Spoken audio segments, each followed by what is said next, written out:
С 4 по 6 июля в столице Таджикистана были введены беспрецедентные меры безопасности. Так было ограничено движение транспорта по ключевым улицам города: улицам Мастангулова, Дониша, Айни, Шотимура и Широз, а также по проспекту Рудаки до улицы Карамова и по проспекту Самани до больницы Шифа-Бахш. Кроме того, в эти дни были закрыты некоторые крупные рынки и торговые центры Душанбе. Такие меры безопасности были введены в связи с государственным визитом в Таджикистан председателя КНР Си Цзиньпиня. В аэропорту китайского лидера встретил лично президент Рахмон. В честь дорогого гостя международный аэропорт Душанбе был украшен государственными флагами двух стран, портретами глав Таджикистана и Китая, лозунгами о дружбе народов двух государств.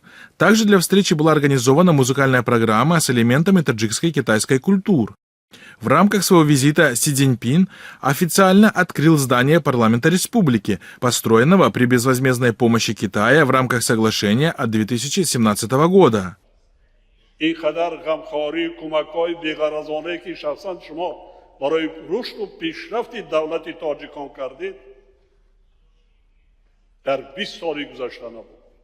Однако больше всего жителей столицы возмутил другой факт. В силу того, что визит Си Цзиньпиня совпал с днем пятничной молитвы 5 июля, неожиданно для всех центральная соборная мечеть Якуби-Чархи оказалась закрыта для проведения пятничной молитвы под предлогом мер безопасности. До сведения граждан было доведено, что по уважительным причинам пятничная молитва в мечети Якуби-Чархи, расположенной по улице Шадмани, 58, района Исмаила-Самани, сегодня проводиться не будет, говорится в сообщении о МВД РТ по городу Душанбе. Наблюдатель отмечает, что меры безопасности явно не имели под собой никаких реальных причин или угроз, а были рассчитаны, чтобы кого-то впечатлить. Но кого же и зачем? Напомним, что 7 июня в таджикском МВД были произведены кадровые перестановки. На пост начальника столичного УМВД был назначен ближайший друг и член команды Рустами Мамали Шохрух Саидзода, который ранее в течение 7 лет возглавлял управление уголовного розыска Министерства внутренних дел. Шохрух известен тем, что на своей прошлой должности начал возвращать в Таджикистан гражданских активистов и критиков режима, пообещав им полную амнистию. В итоге после возвращения оппозиционеры немедленно оказывались за решеткой. По данным правозащитников, за время его работы в управлении уголовного розыска участились вмешательства в частную жизнь гражданских активистов, а также пытки и жестокое обращение с задержанными.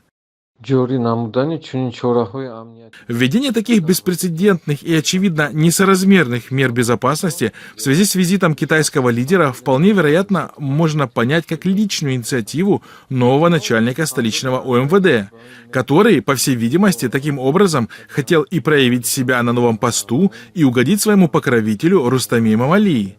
Нужно понимать, что Рустам неспроста расставляет на ключевые должности в республике преданных ему людей, ведь ожидает своего восхождения на трон, и рано или поздно это произойдет. Однако для всех остается загадкой, чего ждет Рахмон и почему не инициирует транзит власти, как это предусмотрительно сделал Курбангулы Бердымухамедов, видя на примере Узбекистана, что происходит с отпрысками диктаторов после их смерти, считает таджикский блогер Абдулла Аббосов. Уже решено, что будет транзит власти.